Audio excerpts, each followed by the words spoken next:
Hi guys, ఈరోజు నేను ఇంకొక ఇంట్రెస్టింగ్ ఒక పదం గురించి నేను ఈరోజు చెప్పబోతున్నా మీ అందరికీ. ఈ ప్రస్తుత మోడర్న్ యుగంలో మనం బతకడానికి కావాల్సిన ఇంకొక మంచి వర్డ్ ఏంటి అంటే, ఫర్ ఎగ్జాంపుల్కి ఒక అబ్బాయికి బ్రేకప్ అయింది, ఇంకొక అమ్మాయికి మార్క్స్ ఇంటర్లో తక్కువ వచ్చాయి, ఇంకొక పెళ్ళైన ఆయనకి డైవర్స్ అయ్యింది.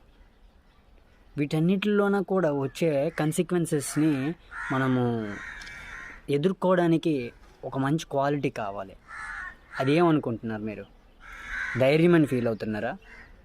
లేకపోతే తెలివితేటలు, లేకపోతే నాలెడ్జ్, అలాంటి పదాలు ఏమైనా అనుకుంటున్నారా? అయితే ఆ పదం ఏంటి? ఆ పదం గురించి ఎందుకు ఇంత వీడియో చేయడం? ప్రస్తుత జీవన శైలిలో చాలామందికి కావలసిన ఆ పదం ఏంటి అనేది తెలుసుకుందాం.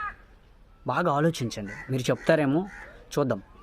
ఇంకొకటి ఏంటంటే, అది ఎంత పెద్ద అనర్థాన్ని అయినా కానీ మొదట ఆ పదం నుంచే మనం ముందు స్టెప్ అనేది వేయగలుగుతాం.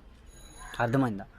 ఇప్పుడు ఫర్ ఎగ్జాంపుల్కి బ్రేకప్ అయ్యింది, మార్క్స్ రాలేదు, డైవర్స్ అయ్యింది, వీటన్నిటిలోనూ కూడా మనం మళ్ళీ ఎదురుగా వెళ్ళి నిలబడాలి అంటే, ఆ ప్రాబ్లంకి ఎదురుగా వెళ్ళి నిలబడడానికి ముందు ఒక పదాన్ని మనకి మనసుకు సంతరించుకోవాల్సిన పరిస్థితి అయితే ఉంటుంది. అయితే ఆ పదం ఏంటి, ఎందుకు దాని గురించి ఒక 3 నిమిషాల వీడియో వీడు చేస్తున్నాడు అని మీరు అనుకోవచ్చు. ఈరోజు జరిగే ప్రతి ఒక్క డిప్రెషన్ పేషెంట్కి, ఈ రోజుల్లో వచ్చే వివాహేతర సంబంధాలకి, లేకపోతే ఈ రోజుల్లో వచ్చే వివిధ రకమైన రోగాలకి, ఈ రోజుల్లో ఉండే మనుషుల ప్రవర్తన తీరుకి, ఒక్కొక్క దానికి కూడా ప్రతి విషయంలోనూ కూడా ఆ పదం ఎంతో కీలకమైన పాత్ర వహిస్తుంది. ఎందుకంటే ఒక ప్రాబ్లమ్ని ఎదుర్కోవడానికి నీకు ఆ పదం లేదే అనుకో, నువ్వు ఏం చేయలేవు. ఫర్ ఎగ్జాంపుల్కి మనకు బాగా ఇష్టమైన ఒక వ్యక్తి చనిపోయారు, ఏం చేయాలి? మూవ్ ఆన్ అవ్వాలి అంటారు. మూవ్ ఆన్ అయ్యే ముందు మనము ఒక్కటి చేయాల్సి ఉంటుంది.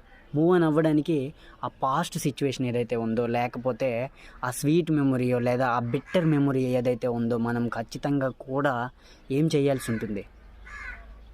దాన్ని ఇలా చేసిన తరువాతే అక్కడి నుంచి మనం ముందుకు వెళ్ళగలం. అయితే ఏం చేయాలి? దాన్ని పాస్ట్ మెమొరీని మనం ఏం చేయాలి?